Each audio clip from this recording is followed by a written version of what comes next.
ask the villagers if they know what it is. If it was a monster that was approved for sale at a shop, it couldn't have been very dangerous. If I asked, I could probably get an answer out of someone. I reached out my hand for the little bird, and it hopped onto my palm, then flew to my shoulder, and finally jumped up on my head. Cheep. It kept cheeping and rubbing its face against mine. It was kind of cute. Oh look, it thinks you're its parent, Mr. No Fumi. Must be some kind of imprinting.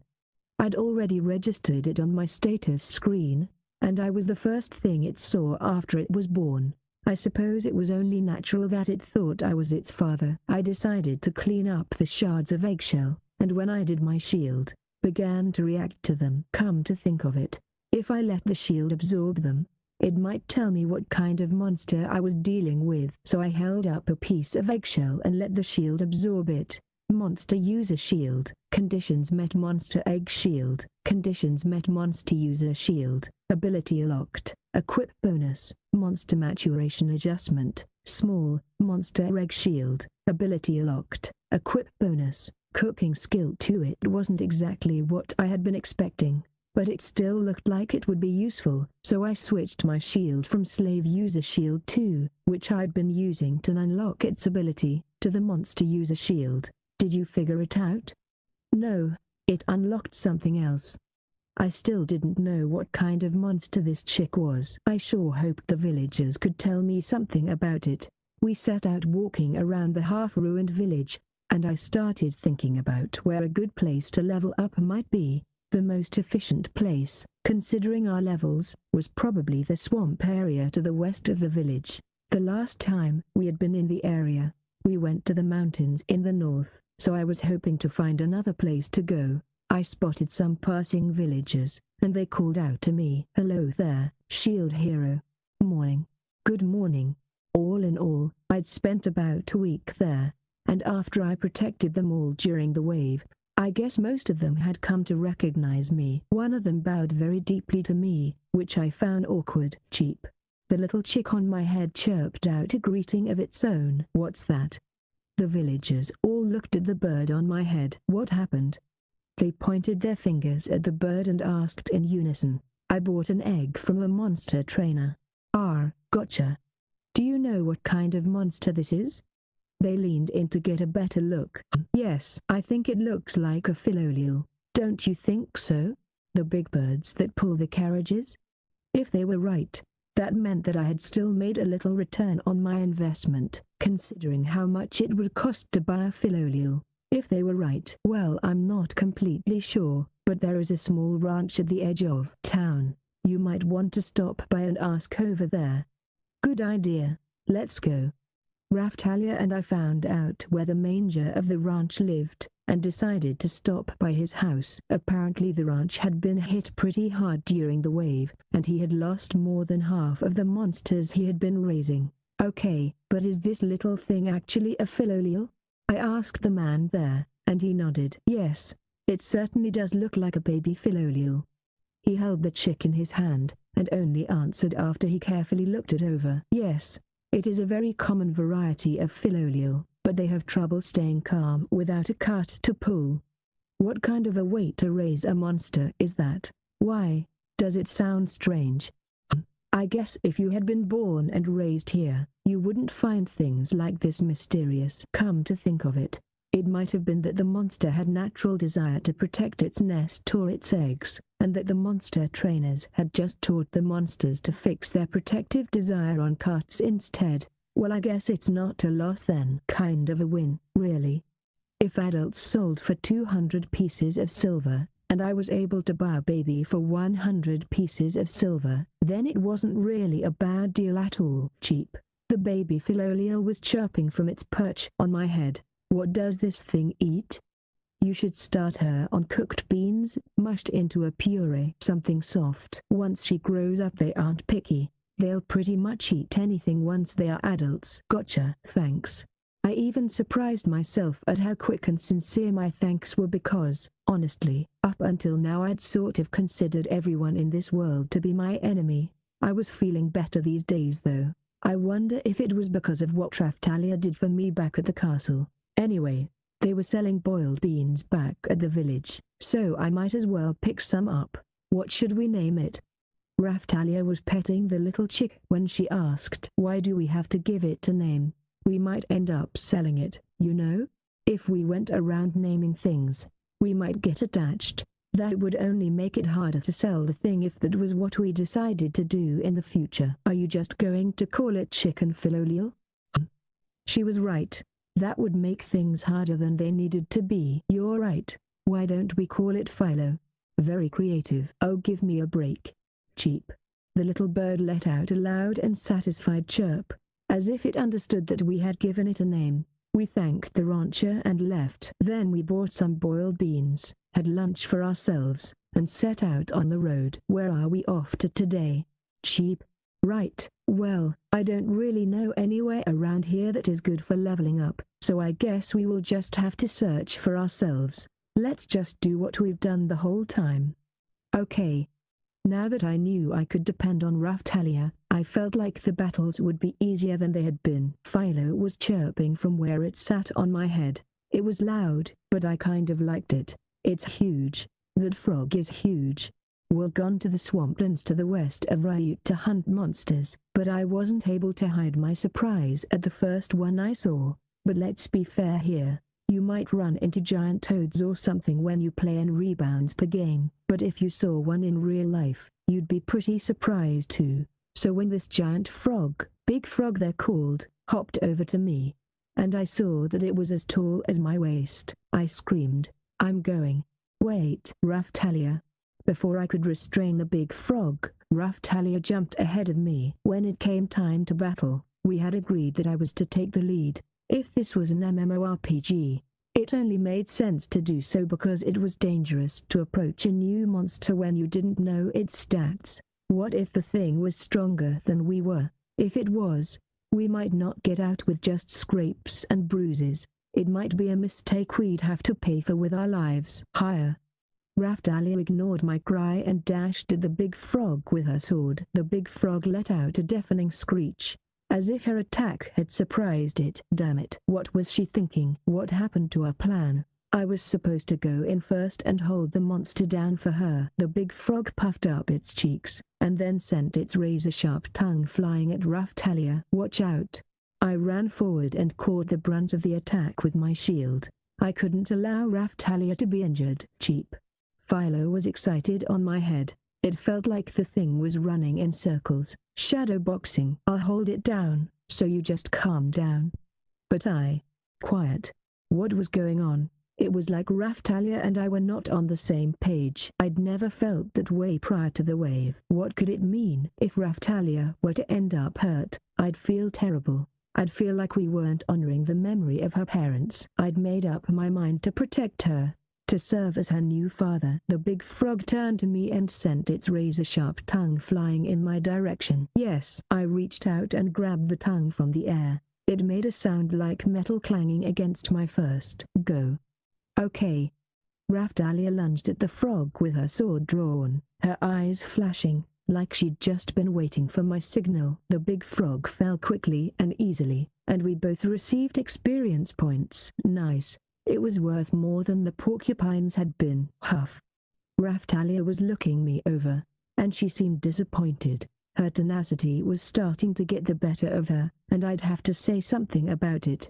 If she didn't learn to hold herself back a little, then we might both end up dead. Raftalia, let's be a little more cautious. Okay? But we don't have much time until the next wave comes. Shouldn't we defeat as many enemies as we can? Shouldn't we level up as much as we possibly can? We have a month and a half. That's plenty of time. Let's take it slow. You don't want to overdo it and end up bedridden, do you? You're right, but I want to be stronger. At least she agreed with me. Wait, did she? I didn't know where all the good monsters were, like the other heroes did, so we didn't have any other options for efficient leveling up. Guggy. What the? I turned at the sudden sound and saw something twice the size of the big frog. It was a purple big frog, and there was a grey salamander with it, and they were running straight for us. Philo was running circles around my head, apparently ready for a fight. It wasn't going to be much good in a fight yet, and it would be dangerous to hang out on my head, so I stuffed the little thing into my armor. I'm going. No, let me go first. What if you get hurt, Mr. No Fumi? Didn't you buy me so that I could fight for you? If the thing is strong enough to hurt me, just think about what it could do to you. I didn't buy you to get you hurt. It might have been different back then. But now you need to take care of yourself. Mr. No Fumi. I turned my gaze to the monsters, the amethyst big frog and the grey salamander, raised my shield, and rushed them. Unfortunately my attack rating wasn't high enough to do any damage. They spit a viscous, poisonous-looking liquid at me, and I blocked it with my shield. Go. Okay. She ran at them and quickly cut them with her sword.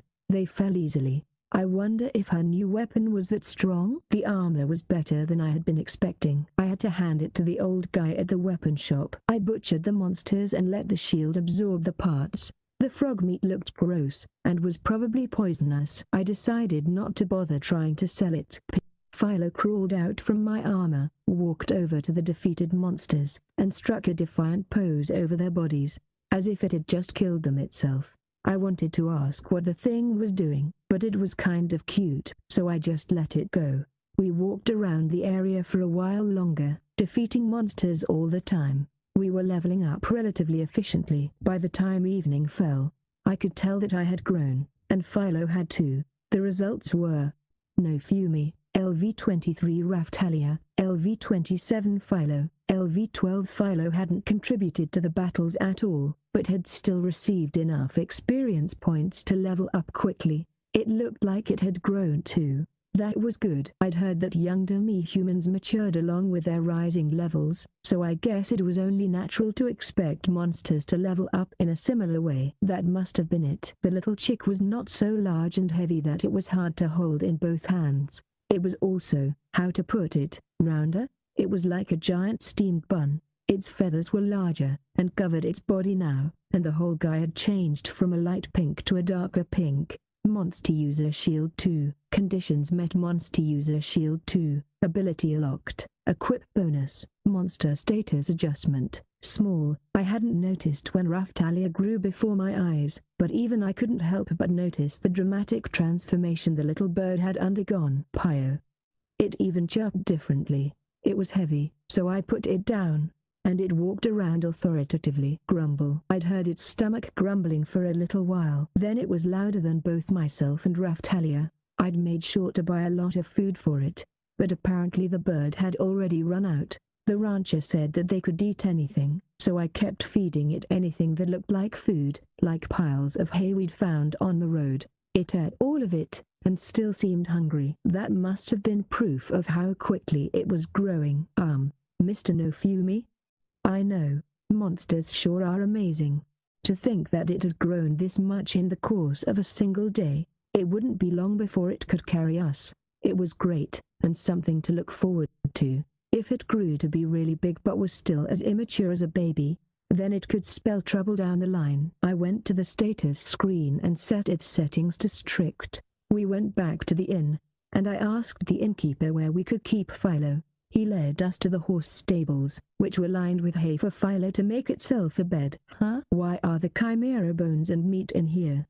The meat hadn't started to rot at all, so it must have been good for keeping. Or maybe it didn't rot because the monster was from another dimension. We decided to hang it up here and wait for it to soften a bit. That should make further processing easier. Huh. But they weren't going to use it for food, and they wanted to process it. Then we will smoke it or make jerky. Once it's done we can look for buyers. There have already been some people who stopped by and asked for some. Sounds good to me. The chimera had been very large, so they needed to use a lot of space to store the remains. It was probably the size of 2 full-grown cows. It probably wasn't going to make for very good food, but it seemed like there was too much there to dedicate to researchers only. Pio. Grumble. Was it already hungry again? I'd bought new food on our way back to the village, and had already fed it, but I guess it had already gone through our stores. Geez, where was it fitting all that food? Pikey, pikey, pikey. Was that its bones creaking? Was it already growing? I can't believe how much this grew over the day. You might be in over your head, eh? The innkeeper looked concerned. It's only at level 12, huh? Level 12? The innkeeper shot a surprised glance at Philo. To grow this much in only a few days after its birth. Well, I'd swear it was at level 20. You're very impressive, hero.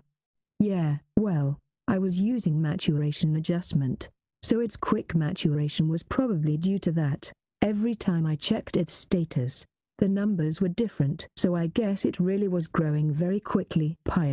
Philo was chirping happily. It would grow up quickly. I rubbed the bird's head until I was sure it was sleeping. Once it was snoring, Raftalia and I went back to our room. Then I went back to studying the writing system of this world. There was so much to do. I was getting tired. Chapter 4, Growth. The next morning I woke up and tiptoed out of the room so that I wouldn't wake Raftalia, who had been up all night studying, on my way to go see Philo. Gah! A loud, wild voice greeted me when I entered the stables. Then I saw Philo. It had grown since the previous night, where it had just been a round thing before.